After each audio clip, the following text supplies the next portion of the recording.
कि हम चाहते हैं कि हमारे लोग हम सब मिलजुल करके बैठें, एक साथ में बैठें। देखिए, हमें इस्लाम में कहा गया कि अकेले कभी खाना मत खाया करो, और इफ्तार एक ऐसी चीज़ है अगर सब मिलजुल कर करते हैं तो अच्छा लगता है और अल्लाह को पसंद है ये, और लोग दुआएं करते हैं मिल करके। इसलिए हमने आज अपने इस तरफ के लोगों को, देखिए हम बहुत सारे लोग तो बुला नहीं सकते, इतना बड़ा मैदान तो है नहीं, जितने लोग बुला सकते थे बुलाए उसमें। और इफ्तार के आने वाले का मैं बहुत बहुत शुक्रिया अदा करता हूँ जो लोग अपना वक्त देकर हमारी इफ्तार पार्टी में आए। भाई इस गंगा जमुनी जो तहजीब है यहाँ पर दिखाई दे रहा है। देखिए, यही हिंदुस्तान की रवाज है, यही हमारी संस्कृति यही है कि हिंदू, मुस्लिम, सिख, ईसाई, पारसी सब मिलकर के साथ रहें, जिसका भी जो त्यौहार हो एक दूसरे के साथ मिलकर रहें। लेकिन क्या हो रहा है आज 2014 के बाद ना इस मुल्क में धर्म के नाम पर राजनीति हो रही है। और एक बहुत बड़े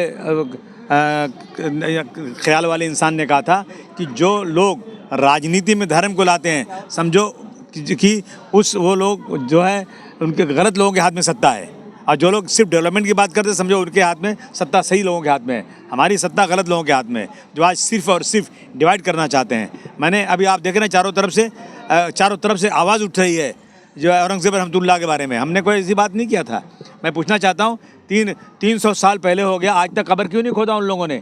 जब अगरचे औरंगज़ेब रहमतुल्लाह बहुत ख़राब थे तो उनकी कब्र तो उसी वक्त खोद देना चाहिए था। 300 साल से आज तक नहीं खोदा। अब इंतज़ार था, इस बात का इंतज़ार था कि फडणवीस साहब की सरकार आएगी और एकनाथ शिंदे साहब सरकार आएगी तो फिर ये कब्र खोदी जाएगी। इसका पहले क्या लोग वो नहीं थे जो लोग सम्मान करते थे शिवाजी महाराज का, जो लोग संभाजी महाराज का सम्मान करते थे? क्या इसके पहले लोग नहीं थे? लेकिन इस तरह की चीज़ें ला करके ना सिर्फ और सिर्फ डिवीज़न, मुसलमान अगर बोल देगा तो उसकी खैर नहीं। लेकिन अगर आज हज़ारों लोग टीवी पे बोल रहे हैं, मैंने भी टीवी पे बोला था, मैंने कोई ज़मीन पे नहीं बोला था, मगर मेरे खिलाफ इतना बड़ा वावेला, और आज हज़ारों लोग बोल रहे हैं। पूरी दुनिया में रिसर्च हो रही है। आप देखो जो है आज जो है इसमें सोशल मीडिया पे रिसर्च किया जा रहा है कि कौन थे औरंगज़ेब रहमतुल्लाह अलैह, कौन थे शिवाजी महाराज, कौन थे संभाजी महाराज, क्या ताल्लुकात इनके थे, ये सब रिसर्च किया जा रहा है। हमने आज तक कभी शिवाजी महाराज के खिलाफ या संभाजी महाराज के खिलाफ बोलने की बात तो नहीं सोचा भी नहीं कुछ है, लेकिन लोग बोल रहे हैं, लगातार बोल रहे हैं। हमारी सरकार कब उन पर कार्रवाई करेगी? क्यों इंतजार कर रही? क्या कोई मुसलमान बोले तब करेंगे, गैर मुस्लिम बोलेगा तो नहीं करेंगे? ये क्या मतलब होता है? जिस तरीके से नागपुर में हादसा गया उसके बाद असंवैधानिक तरीके से उसके घर को बुलडोजर चला दिया गया, इसको लेकर क्या कहेंगे? जब आरोपी या किसी को कोई मुस्लिम अपराधी निकलता है उसका घर डेमोलिश कर दिया जाता है, उसको लेकर क्या कहेंगे? नहीं, मुसलमानों के साथ एक आफत आई हुई है, एक क़यामत आई हुई है। ये सरकारें जो हैं बगैर किसी मतलब के किसी चीज़ के इस तरह से मुसलमानों के साथ ज़्यादती कर रहे हैं। पहले इंक्वायरी कर लीजिए आप, क्या वजह है, क्या हुआ था, क्यों ऐसा हुआ था। ये सब करने के बाद जो कसूरवार हैं, कसूरवार के साथ धर्म देखकर नहीं बल्कि इंसाफ के साथ डॉक्टर भीमराव अंबेडकर के संविधान को देखते हुए लोगों के साथ कार्रवाई होना चाहिए। ज़बरदस्ती धर्म के नाम पर कार्रवाई करना मैं समझता हूँ बहुत गलत है। उसी रामपुर के अंदर एक बच्चा 40 साल का बच्चा जा रहा था, इटारसी जा रहा था उसी दिन, और रिक्शे वाले ने बोला कि मैं आगे नहीं जा सकता हूँ, आगे कहीं फसाद है, मैं नहीं जा सकता हूँ, उतार दिया उसको, और स्टेशन नहीं पहुँचा, रास्ते में उसको मार डाला जान से। कोई पूछ रहा है उसको किसने मार डाला उसको? आज तक कोई बात करने को तैयार नहीं है। मुसलमानों की जान ऐसी हो गई जैसे लगता कि कोई उसका रखवाला नहीं। इसके पहले जो है कोकन के अंदर एक मुसलमान बच्चा 14 साल के बच्चे को ये कह दिया गया कि ये जो है पाकिस्तान जिंदाबाद बोल रहा था। वो मैं मिला उससे, कभी उसने जिंदाबाद नहीं बोला। उसने कहा मैं हिंदुस्तान में रहता हूँ, हिंदुस्तान जिंदाबाद। लेकिन जानबूझ करके उसको बर्बाद कर दिया गया, उसके माँ बाप की प्रॉपर्टी ख़त्म कर दी गई, उसको वहाँ से निकाल दिया गया। वो आके कल्याण में घर ढूंढ रहा है, गरीब आदमी पैसे मांग रहा है लोगों से कि मैं अपनी ज़िंदगी कैसे बसरूं। ये इस देश में हालत है, महाराष्ट्र की हालत होती जा रही है। जिस तरह से निलंबित किया गया है, सेशन से जिस तरह से निलंबित किया गया है, कई लाख लोगों का आप प्रतिनिधित्व कर रहे हैं, लग रहा है कि जनता का अपमान किया गया मानपुर शिवाजी नगर। 5 लाख लोग, 5 लाख 10 लाख जनता का अपमान है मुझे निलंबित करना। मेरा निलंबन करने का कोई सवाल ही पैदा नहीं होता था। अगर देश में कानून नाम की कोई चीज़ है तो मेरा निलंबन कभी नहीं हो सकता था। मैंने कोई ऐसी बात नहीं बोली। अब कई लाख लोग बात बोल रहे हैं, उनका निलंबन कब करेंगे, उन्हें जेल कब भेजेंगे, मैं कहना चाहता हूँ। आपकी निलंबित को लेकर गैर संवैधानिक फैसला लिया गया है।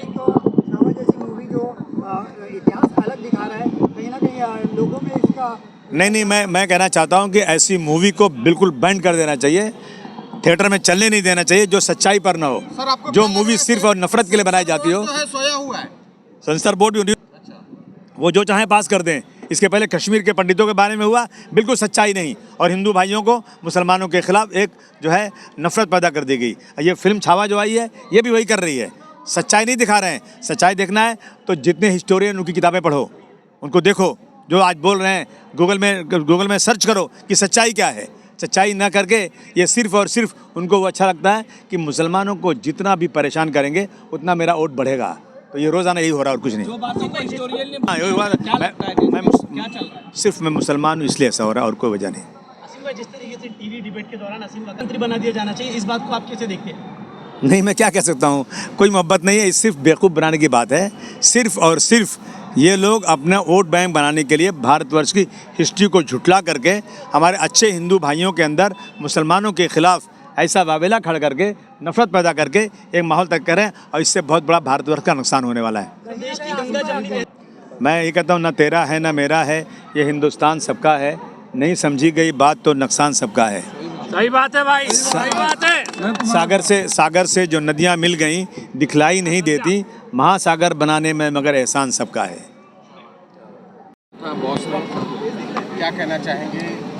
सभी धर्म के लोग, सभी जाति धर्म के लोग यहाँ पर आए, रोजा इफ्तार खोले, क्या कहना चाहेंगे? देखिए, पहले तो मैं सभी को रमज़ान की मुबारकबाद पेश करूँगा, और ख़ास करके अफ्तार पार्टी का प्रोग्राम इसलिए रखा जाता है, गेट टुगेदर लोगों का मिलना हो जाता है और एक एकता का पैगाम देना रहता है। देखिए, अभी आपने देखे होंगे हमारे यहाँ के सभी पंडित लोग आए थे, और जो देश के माहौल चल रहे हैं, अफ्तारी पार्टी या कहीं जागरण होता है, कहीं नवरात्रि का प्रोग्राम होता है, कहीं गणपति का प्रोग्राम होता है, हिंदू मुस्लिम हर कोई मिल के जाता है। तो ऐसे आज अफ्तारी प्रोग्राम अबू हाशिम आज़मी साहब ने रखा था, बहुत अच्छी अफ्तारी पार्टी, सभी जिम्मेदार आए थे गोंडी के। माशाल्लाह, देखिए, यही एकता का पैगाम हमेशा गोंडी से अबू हाशिम आज़मी साहब की तरफ से जाता रहता है। यही पैगाम देने के लिए हमने अफ्तारी पार्टी रखा था। कहेंगे कि गोवंडी में आके देखो, गंगा जमनी तहजीब अभी जिंदा है, क्या कहेंगे? देखो, नफरत फैलाने वाले नफरत फैलाते रहेंगे, लेकिन जो सेक्युलर लोग हैं और ख़ास करके जो जनता है वो नफरत नहीं फैला रही है। नफरत फैलाने वाले लोग कम हैं, लेकिन वो चिल्ला ज़्यादा रहे हैं। तो जो मोहब्बत वाले लोग हैं उनको भी शोर मचाना चाहिए, मोहब्बत का पैगाम देना चाहिए, लोगों के पास जाके मिल के जुल के बैठना चाहिए। और ख़ास करके जो बोल रहे हैं कि आज नफरत फैला रहे हैं, मैं हिंदू भाइयों को खास करके कहूँगा कि हिंदू भाई भी आगे आके मुस्लिम भाइयों का साथ दे, मुस्लिम भाई हिंदू भाइयों का साथ दे। ये पैगाम हम लोग पूरे हिंदुस्तान में देना चाहेंगे। अरे वो तो देख ही रहे हैं, लेकिन क्या कहें मालूम। अभी देखो, मैं आपकी न्यूज़ के माध्यम से कुछ बोल दूंगा तो कुछ इशू ना बन जाए। देखिए, कैसा मालूम, मुसलमान को बहुत कमज़ोर समझा जा रहा है, मुसलमान को बहुत ही लाचार समझा जा रहा है। मुसलमान अगर कुछ कह दे तो उसके ऊपर तुरंत केस होता है, तुरंत FIR होता है। लेकिन वही नीतीश राणे के जैसे लोग, मैं उनका नाम लेके कहूँगा, नीतीश राणे के जैसे लोग, आज पूरे हिंदुस्तान का माहौल तो ख़राब था, लेकिन महाराष्ट्र का माहौल बहुत अच्छा था। आज महाराष्ट्र का माहौल ख़राब करने का सबसे बड़ा अगर किसी का हाथ है तो नीतीश राणे का है। और नीतीश राणे को, इस सरकार को, देवेंद्र फडणवीस साहब को, अजित पवार साहब को, एक्स CM जो हमारे शिंदे साहब हैं, उनको उन पर एक्शन लेना चाहिए। उन पर मैं बोलता हूँ कि उनको BJP पार्टी से निकाल देना चाहिए, उनको मंत्री पद से हटा देना चाहिए, क्योंकि ये नफरत की बीज ये बो रहे हैं। दोहरा रवैया आज से नहीं, आज ये पिछले 15 साल से अपनाया जा रहा है। लेकिन महाराष्ट्र में ये नहीं था, लेकिन महाराष्ट्र में ये देखने मिल रहा है। देखिए, नागपुर हिंसा में क्या हुआ।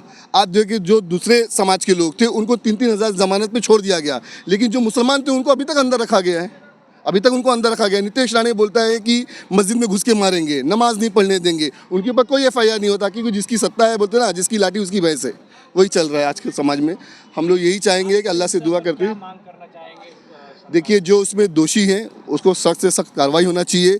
अरे, इनको, ये जाहिलों को ये नहीं मालूम कि औरंगजेब रहमतुल्लाह अलैह का फ़ोटो कौन सा था और बहादुर शाह जफ़र का फ़ोटो कौन सा था। ये ऐसे अंधभक्त हो चुके हैं, दाढ़ी टोपी वाला दिख जाए तो बस उनके नारे लगाना शुरू कर देते हैं, उनके बारे में बुरा भला कहना शुरू कर देते हैं। और ख़ास करके जो बॉलीवुड में जो मूवी बना रहे हैं, जैसे छावा जैसी मूवी बनी है, फिर अपना कश्मीर फाइल बनी है, केरला स्टोरी बनी है, ये सब एक प्रोपेगेंडा फैलाने के लिए मुसलमानों के बीच में, मुसलमानों के लिए, हिंदू भाइयों के दिलों में सिर्फ जहर घोलने के लिए सब मूवी बनाई जा रही है। तो ऐसी मूवियों को भी बैन किया जाए, जो सही हिस्ट्री है, जो सही चीज़ें हैं, वो दिखाई जाए। कहीं ना कहीं आप ये कहना चाहते हैं जी, इस तरह की जो पिछले 15 साल से टारगेट किया जा रहा है। पद्मावती से शुरुआत हुई थी, मैं आपको बता दे रहा हूँ, आपके न्यूज़ के माध्यम से।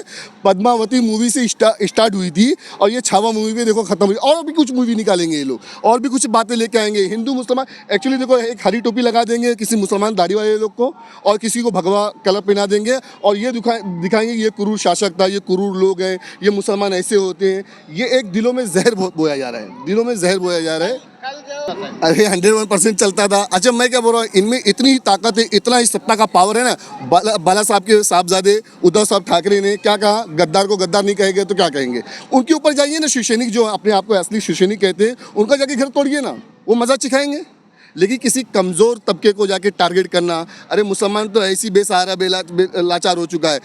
मुसलमान के जितने कायद थे उनको भी ख़त्म कर दिया जा रहा है। आज़म खान साहब से लेके इरफान सोलंकी साहब से लेके जितने भी लोग थे सबको, अबू हाशिम आज़मी साहब को भी टारगेट कर रहे हैं। देखिए जब तक इनकी सत्ता है कब किसको जेल में उठा के डाल दे, कब किसको गुनहगार साबित कर दे, क्या मालूम। अल्लाह से दुआ है कि हम लोग हिंदुस्तान में हिंदू मुस्लिम भाई सब लोग मिल के रहें, ये हम लोग एकता का पैगाम देना चाहते हैं। अस्सलाम वालेकुम। क्या कहेंगे, आज रोज़ा इफ्तार पार्टी का आयोजन किया था आज़मी जी ने, सभी धर्म सभी जाति के लोग यहाँ पर देखने को मिले, सभी लोग आए, इस तरह से मतलब मानपुर में अमन और शांति है, क्या कहना चाहिए? बिल्कुल, सबसे पहले तो हम हमारे एमएलए अबू हाशिम आज़मी साहब के बहुत शुक्रगुजार हैं। उन्होंने एक इफ्तारी की यहाँ प्रोग्राम रखा और खुशी की बात है कि सारे समाज के लोग एक साथ मिलकर हिंदू मुस्लिम की एकता भी यहाँ पर देखने को मिली और सबने भाईचारगी के साथ में इफ्तार की दावत की। और हमारा उद्देश्य यही कि हमारे गोंडी शिवाजी नगर में हमेशा अमन व अमान कायम रहे, भाईचारगी रहे, सब एक दूसरे के साथ मिलजुल के रहे। दिवाली का वक्त है तो हम इनके घर पर जाएँ, जब ईद का वक्त आए तो ये हमारे घर पर आए और जो गंगी ज़मनी जो तहज़ीब है वो कायम रहे। और हम दुआ करते हैं कि जो भी इसमें इस ईद के मौके पे परेशान हाल भाई रहेंगे, तो सारे लोगों से गुजारिश करूंगा कि सब एक दूसरे के अड़ोस पड़ोस के लोगों देखें, ताकि ईद हर एक आदमी के घर पे खुशी से मनाई जाए, कोई भी इसमें महरूम ना रह पाए। सेशन सत्र में जिस तरह से अबू आज़मी जी को निलंबित किया गया है, ऐसा लग रहा है कि ये 5 लाख 6 लाख जनता का अपमान हुआ है, क्या कहें? बिल्कुल, ये तानाशाह सरकार है। इस दौर इस सरकार में तो लोग अपनी बात नहीं रख सकते, मगर इनके करने से कुछ भी नहीं होगा। अबू हाशिम आज़मी साहब एक शेर है और वो अपनी जो दहाड़ है वो हमेशा दहाड़ते रहेंगे, अपनी जो बात है वो लोगों तक रखते रहेंगे। और ऐसी कितनी सरकारें आती है जाती है, उससे कोई लेना देना नहीं है, मगर जो अपनी बात है, जो लोगों ने विश्वास करके चुन के दिया है, उनकी बात सदन में ज़रूर रखेंगे। देखो, कुछ सांप्रदायिक ताकतें हैं जो इस देश के माहौल को ख़राब करना चाहती है, मगर हमारे साथ बहुत सारे हमारे हिंदू भाई, सिख भाई हमारे साथ है, जो हमारे कंधे से कंधा मिलाकर है, जो कहते हैं कि कुछ लोग हैं जो ख़राब कर रही है। सारे लोग नहीं है, बस तकलीफ़ ये है कि जो अच्छे लोग हैं चुप क्यों हैं, उनको भी अब बढ़ चढ़ के इसमें हिस्सा लेना चाहिए। और मैं खास करके अपने हिंदू भाइयों से गुजारिश करूंगा, हम आपके भाई, हम इस देश के रहवासी हैं, हम सबको मिलकर जो गलत लोग हैं इनको खदेड़ भगाना, और देश में सिर्फ अमन व अमान रहेगा, शांति रहेगी। रमज़ान की बहुत बहुत मुबारकबाद। और आज हमारे एमएलए जनाब अबू हाशिम आज़मी की तरफ से ये एक बड़ी इफ्तार पार्टी रखी गई थी, और माशाल्लाह से आपने देखा कि सारे जाति धर्म के लोग यहाँ पर आज आए थे और उन्होंने इफ्तार किया और अल्लाह पाक से दुआ की कि ये जो फ़िरका परस्ती की राजनीति चल रही है किसी तरह से यहाँ से ख़त्म हो जाए और भाईचारा कायम रहे। कहना चाहेंगे कि शिवाजी नगर में एक बार आओ और यहाँ पर लोग कैसे किस तरह से रह रहे हैं, आके देखो। नहीं, शिवाजी नगर ही नहीं, और भी बहुत सारी जगह मैं समझती हूँ जो ज़मीनी लोग हैं वो कहीं भी ये जात पात भेदभाव में नहीं जाते, वो सारे मिलजुल के एक साथ रहते हैं। क्योंकि आप कहीं भी किसी भी एरिया में चले जाइए, हर हिंदू हर मुस्लिम आपको हर जाति का इंसान उस एरिया में मिलेगा। तो कहीं भी जात पात की लड़ाई लोगों में नहीं है, ये सिर्फ राजनीतिक लड़ाई है। और राजनेताओं से कहना चाहती हूँ कि अपने स्वार्थ के लिए आम जनता को लड़ाना छोड़ दीजिए, क्योंकि हर किसी को मरना है और ये बरहक है मौत, तो इसलिए मौत के खौफ से डरिए और राजनीति और कुर्सी के लिए गंदा खेल मत खेलिए, क्योंकि मर के अल्लाह पाक को मुँह दिखाना है। फिर से एक बार आप सभी को रमज़ान के साथ 8 दिन में ईद भी है, ईद मुबारक सबको, पूरे आलम इस्लाम को। उम्मीद करती हूँ कि सबकी ईद अच्छी गई, रमज़ान अच्छा गया होगा और आने वाली ईद भी और बेहतर जाए। धन्यवाद।